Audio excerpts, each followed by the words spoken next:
Di dalam Kanzun Zuhud itu disebutkan daripada Imam Al-Wannai.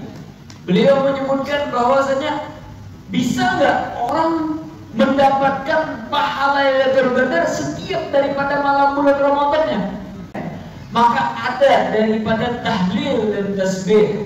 Barang siapa orang mengamalkan daripada tahlil dan tasbih tersebut 3 kali berturut-turut pada malam hari bulan Ramadan, maka dia seakan-akan mendapatkan daripada pahala Lailatul Qadar setiap malamnya. Apa itu tahlil dan tasbihnya? Ini dia, yaitu adalah kata beliau, la ilaha illallah al-halimul karim, subhanallah rabbis samawati sab'i wa rabbil arsyil azim. Kita ulang sekali lagi, la ilaha illallah al-halimul karim, subhanallah rabbus samawati sab'i wa rabbil arsyil azim. Bismillahirrahmanirrahim. Kenapa kok bisa ke Pekanbaru ini ceritanya? Memang Al-Fakir ngefans sama orang-orang Riau ini, orang Pekanbaru, Kepulauan Sumatera gitu.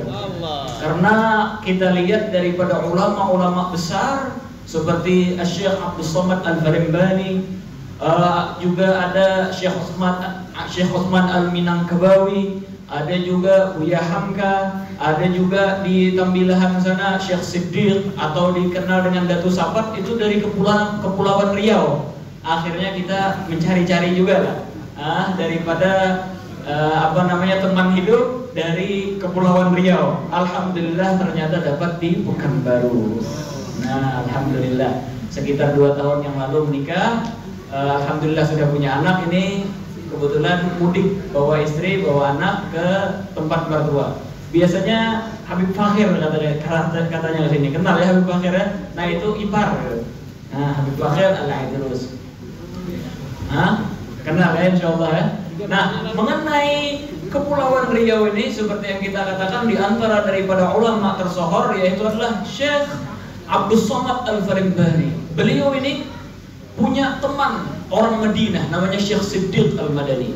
Bahkan Syekh Siddiq Al-Madani itu sering beliau mengarang kitab atas permintaan daripada Syekh Abdul Somad Al-Farimbani ini.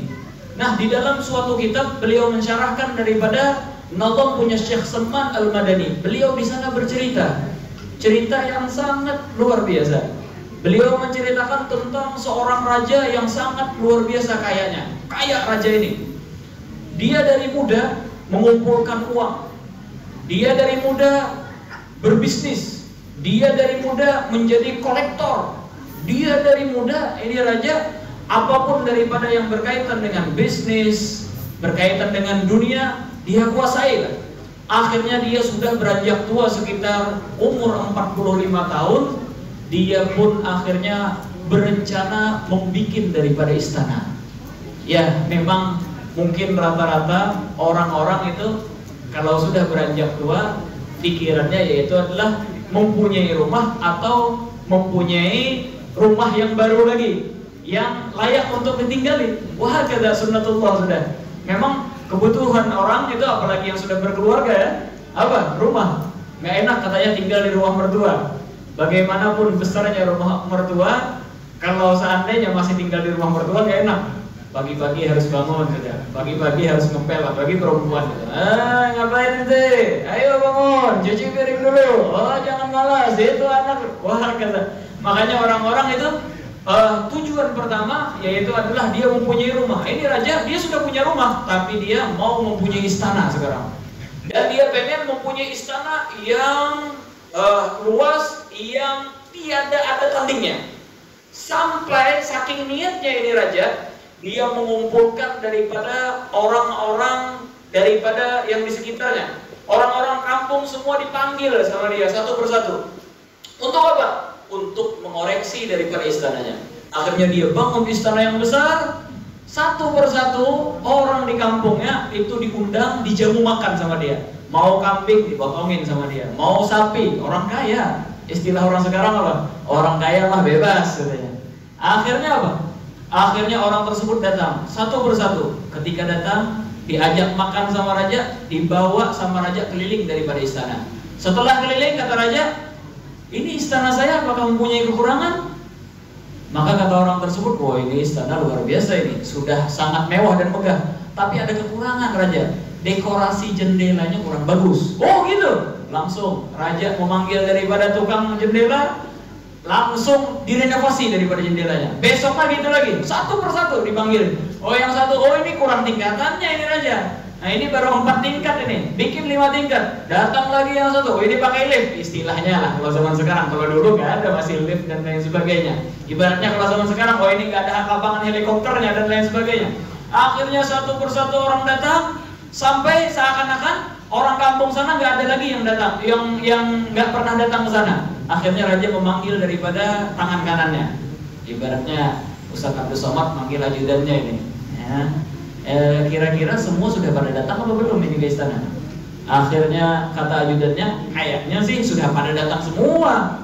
Nggak ada satupun yang belum datang ke sini. Kata raja, coba cek sekali lagi. Coba sensus lagi penduduk. Barang mungkin saja belum habis, masih ada yang belum datang. Akhirnya ajudannya tersebut pun tangan kanannya keliling daripada perkampungan sampai ke tengah hutan. Ternyata dia mendapati daripada gubuk yang sudah reok, gubuk yang sudah hampir hancur sudah. Ternyata diperdapati dalam gubuk itu salah seorang daripada orang yang abid, suka beribadah kepada Allah Subhanahu wa taala. Nasik, orang yang selalu mendekatkan diri kepada Allah Subhanahu wa taala. Dia nggak mikirin dunia, nggak mikirin apa-apa. Yang penting dia bisa makan kesehariannya, dia beribadah kepada Allah Subhanahu wa taala. Dia habiskan waktunya seluruhnya untuk menghambakan diri kepada Allah Subhanahu wa taala. Akhirnya dipanggil sama raja. Dipanggil sama raja, dia nggak mau datang. Saya nggak perlu di istana. Dijamu loh sama raja. Kalau zaman sekarang apalagi bulan Ramadan ini, raja manggil, mau dibagiin THR. Oh iya, saya pengen THR katanya. Ini loh, mau dibagi THR mau apa? Yang penting jangan diganggu kehidupan saya untuk beribadah. Ternyata kata raja, panggil orang tersebut. Kalau seandainya dia nggak mau, paksa, kerahkan orang-orang istana untuk mendatangkan orang tersebut. Akhirnya orang tersebut pun dipaksa. Ketika datang nggak dimarahin sama raja, sudah disiapkan daripada jamuan yang luar biasa. Apa sih kekurangan daripada istanaku ini? Apakah ada kekurangan? Biar saya renovasi supaya istana saya menjadi istana yang sempurna, menjadi istana yang tiada tandingnya. Akhirnya kata orang tersebut, wahai raja, sesungguhnya setelah saya keliling daripada istana ini, saya mendapati istana ini luar biasa sempurnanya. Tapi istana ini ada mempunyai 2 kekurangan. Raja langsung naik darah ini raja. Jangankan 2 kekurangan, 1 kekurangan saya saja saya nggak terima. Langsung saya renov. Ayo sebutkan sekarang. Apa itu 2 kekurangannya? Maka kata orang tersebut, wahai raja, sesungguhnya kekurangan yang pertama, yaitu adalah pemiliknya bakalan meninggal dunia. Langsung kaget raja. Dia dari umur setelah balik 15 tahun sampai umur 45 tahun yang dia pikirkan cuma mempunyai daripada kendaraan yang mewah, mempunyai daripada bisnis yang besar, mempunyai daripada rumah yang mewah, tetapi tidak terfikir sedikit pun di pikiran raja daripada rumah dia yang kekal abadi. Dia bakalan meninggal dunia. Raja pun shock, menangis raja mendengar itu. Astagfirullah, kata raja, memang benar apa yang dikatakan orang ini. Saya tidak pernah terlintas di pikiran saya daripada bahwasanya saya ini bakalan meninggal dunia. Ini umur saya 45. Berapa tahun lagi saya bisa meninggali bertempat tinggal di istana ini? Akhirnya kata raja, sebutkanlah daripada kekurangan yang kedua. Apa sih kekurangan yang kedua? Maka kata orang tersebut, kalau seandainya istana ini kokoh setelah engkau meninggal dunia, maka ini bakalan menjadi pelajaran bagi orang yang setelah engkau. Oh ini, coba lihat, istana mewah ini dulu punya Raja Fulan. Mana orangnya? Sekarang di kuburan. Paling besar 2 meter, itu pun kalau tingginya 2 meter. Kalau seperti Al-Fakir ini 1 meter berapa ya, segitu aja dapatnya, nggak dapat banyak. Kalau seandainya nggak kokoh, ya bakalan hancur. Tidak lagi terkenang bagi orang-orang yang di sekitar ataupun orang yang melewati daripada rumah tersebut. Akhirnya raja pun dia taubat kepada Allah Subhanahu wa taala dan dia pun berpikir langsung spontan untuk bertaubat dan menghadapkan diri kepada Allah SWT, dan bangunannya pun dia wakafkan kepada para muslimin. Bagi janda yang tidak punya rumah, silahkan tinggal di sana. Bagi anak yatim tidak punya rumah, silahkan di sana. Dan dia pun tajarrad, dia tinggalkan kecuali dia membawa daripada beberapa helai untuk beribadah kepada Allah SWT, sampai ternyata dia menjadi wali min awliyaillah subhanahu wa ta'ala jalla jalaluhu wa ta'ala azamatuhu. Wa hakadha. Hadirin wal hadirat rahimakumullah, Allah Subhanahu wa taala berfirman di dalam Al-Qur'an, "Wa inna yawman 'inda rabbika ka'alfi sanatin mimma ta'udun." Sesungguhnya sehari di akhirat itu sama dengan 1000 tahun di dunia. Ya, bayangkan, sehari di akhirat itu bagaikan 1000 tahun di dunia. Ini kalau kita berpikir dengan cermat, kita telusuri. Kalau seandainya umur kita 60 tahun, kira-kira berapa jam di akhirat ya? Sekitar 2 jam seperempat. Itulah kalau kita umur 60. Kalau kita umur 70, ya mungkin 2 jam beberapa 20 menit atau berapa. Sedangkan umur daripada umat Nabi Muhammad SAW itu baina 70 wa 60, antara 60 sama 70 tahun. Kenapa sih hikmahnya? Antara 60 sama 70. Karena kalau lebih daripada 70, itu kita walaupun kaya bagaimanapun tidak lagi menikmati daripada nikmatnya dunia. Kita punya rumah besar misalnya 4 tingkat. Kalau sudah umur 70 tahun, mungkin paling kita di lantai dasar. Nggak lagi datang ke lantai kedua, lantai ketiga, lantai keempat. Karena apa? Sakit pinggang sudah. Kita punya kolam renang di rumah. Ya ada lagi istilah berenang di kolam renang itu. Cucunya datang, kakek, ayo kita berenang dulu. Nanti mau nyuruh anak mati di kolam renang ini. Stroke di kolam renang itu. Oh dia punya FG Cruiser, dia punya Rolls Royce. Mobil Rolls Royce tahu ya? 20 miliar harganya. Murah ya? Murah ya. Rasulullah SAW bersabda, "Raka'atil fajr khairun minad dunya wa ma fiha." 2 rakaat sebelum fajar, sebelum subuh itu lebih baik daripada dunia seisinya. Berapa Rolls Royce itu? Cuma sekitar seperempat dunia nggak dapat, 10 daripada 10% dunia nggak dapat. Itu kenapa hikmahnya kita antara 60 sama 70. Karena kalau seandainya kita lebih itu pun nggak menikmati lagi. Kita pakai Rolls Royce jalan ke Padang, sakit pinggang katanya. Kenapa? Apakah suspensinya yang kurang bagus? Enggak, tulang kita yang sudah bermasalah. Wah kata, inilah pengajaran daripada junjungan kita Nabi besar Muhammad sallallahu wasallam wa baraka alaihi wa alihi. Oleh karena itulah, ini yang menyebabkan Nabi Muhammad SAW pada suatu hari beliau termenung. Beliau duduk, beliau termenung. Kenapa? Karena beliau memikirkan umur daripada umat-umat beliau itu antara 60 sama 70. Sedangkan umat-umat yang terdahulu umurnya itu sampai ribuan tahun. Otomatis kita ini banyak ketertinggalan ibadah dengan umat-umat yang sebelumnya. Inilah yang menyebabkan Nabi Muhammad SAW termenung. Akhirnya Allah Subhanahu wa ta'ala pun memberikan kabar gembira kepada Nabi Muhammad SAW, yaitu adalah dengan datangnya bulan Ramadan. Di sana disisipkan 1 malam yang dijadikan daripada Lailatul Qadar. Allah Subhanahu wa ta'ala berfirman, "Inna anzalnahu fi Lailatul Qadar wa ma adraka ma Lailatul Qadar, Lailatul Qadri khairum min alfi syahr." Lailatul Qadar itu yang 1 malam itu lebih baik daripada 1000 bulan. Lebih baik daripada 1000 bulan. Gak cuma setara dengan 1000 bulan, tetapi lebih baik. Tahu berapa 1000 bulan? Sekitar 82 tahun. Ayo 82 tahun. Kalau kita dapat Lailatul Qadar 1 malam saja daripada bulan Ramadan, umur kita seakan-akan dilipat gandakan 82 tahun. 82 tahun gak kosong. 82 tahun malamnya dia mulai tahajud. Siangnya puasa sambil baca Quran dan melakukan daripada ibadah yang lainnya. Kita punya umur 60 tahun, kira-kira bisa nggak? Semua umur kita gunakan untuk ibadah. Nggak main handphone, nggak main TikTok, nggak main Instagram, nggak main ini, nggak main. Mungkin sulit. Apalagi ibu-ibu, nggak duduk gosip itu susah sudah. Wah kata, untuk kita baca Quran aja kadang bulan Ramadan ya, 1 juz Quran aja mungkin, aduh panas ini. Ini duduk kita di musola, di masjid ini. Kadang 1 jam, 2 jam duduk di masjid, aduh terasa penat sudah ini, sakit pinggang. Wah kata, bagaimana dengan kita beribadah 82 tahun? Ini kalau kita dapat Lailatul Qadar 10 tahun, Berarti apa? Sama dengan umur kita 820 tahun kurang lebih. Kalau kita dapat Lailatul Qadar 20 tahun, sekitar 1600 tahun umur kita. Kalau kita dapat Lailatul Qadar 30 tahun, berarti berapa? Sekitar 3200 tahun kurang lebih. Wah, kata. Oleh karena itulah Nabi Muhammad SAW sangat senang ketika mendengar daripada kabar adanya daripada Lailatul Qadar. Sekarang timbul pertanyaan, gimana agar saya mendapatkan daripada Lailatul Qadar? Apakah saya harus melihat daripada Lailatul Qadar, turunnya daripada para malaikat dan lain sebagainya? Maka terlalu tidak disyaratkan.